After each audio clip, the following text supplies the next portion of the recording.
Thanks for being here. What would you do with Blackwater?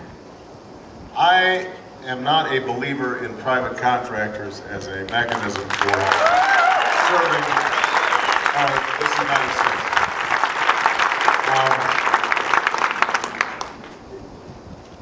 I in fact actually currently have legislation that I introduced that would do a full audit on Blackwater. And they need to be held accountable for some of the actions that have already been taken. Now, as many of you know, my intention is to bring this war in Iraq to a close.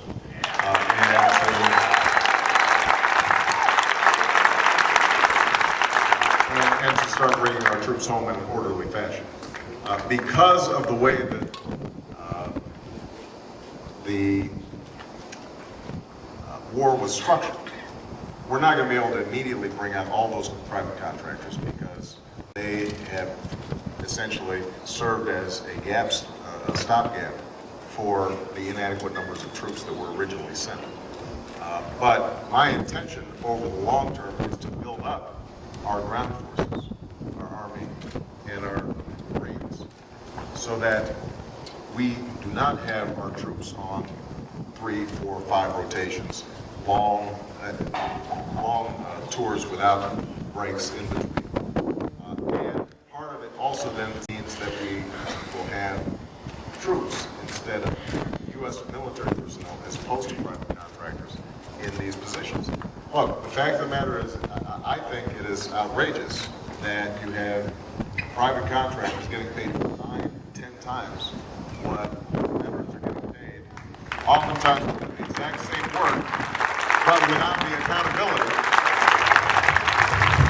And when some of these folks, with these private contractors, have done things that, if they were with our military, they would have been court martialed. And yet, they are getting away with it and have immunity from prosecution, making our troops who are still there more vulnerable because of the fact that they have fomented anti-American sentiment. That's unacceptable. I intend to change it when I'm President of the United States.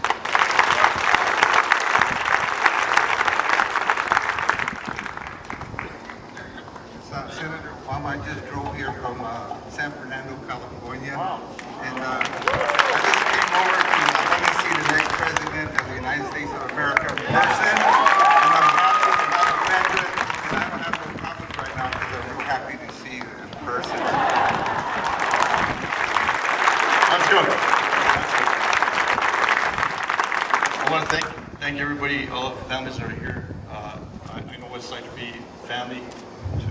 And the man next to me, he served in Vietnam, 65, 66 Marines. And so all their brothers, 3 that served when I was young. And we had, they all came back from Vietnam. We had four brothers who were neighbors.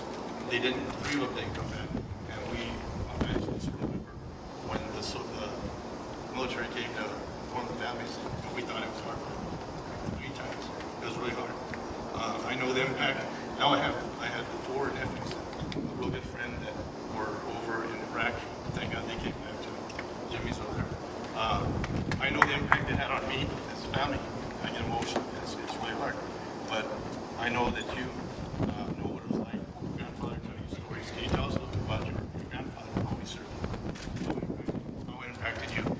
Well, you know, it's interesting. My grandfather, as I said, he served in Patton's Army in World War II.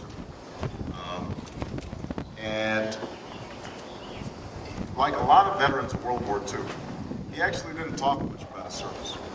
You know, there was a real sense of, obviously, great pride. And I remember one of the gifts that he gave me when I was still a teenager was his dog tags that he had still kept. But he didn't like talking about those things. And partly because there were obviously friends of his that never came back. And I think that part of the reason he didn't talk about it much was, in World War II and certainly in Vietnam, we didn't have the concept of post-traumatic stress disorder, right? So people basically had to handle it on their own. I had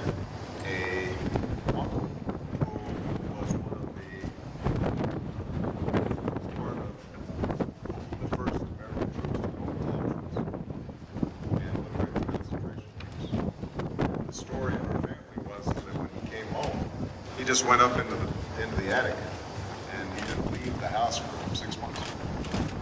Right now, obviously, something had really. At that time, there just weren't the kinds of facilities to help somebody through that kind of pain. And that's why, this idea of making sure that every single veteran, when they are discharged, are screened for post-traumatic stress disorder and given the mental health services that they need. That's why it's so important. Because what happens is when they don't get it, it's when they start self-medicating. Essentially, that's, and they use whatever they've got available, usually liquor or drugs, and that's a major reason why the homeless population among veterans is so much higher than non-veterans. It's astonishing, right? The proportion of homeless veterans, there are, on any given night, there are 200,000 homeless veterans. And we just have not done what we need to do.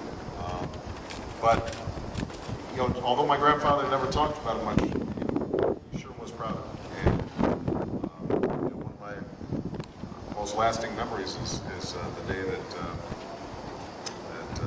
laid to rest in Punchbowl National Cemetery in Des Moines, where 776 those who died in Pearl Harbor are also laid to rest. And watching them fold the flag and give that to my grandmother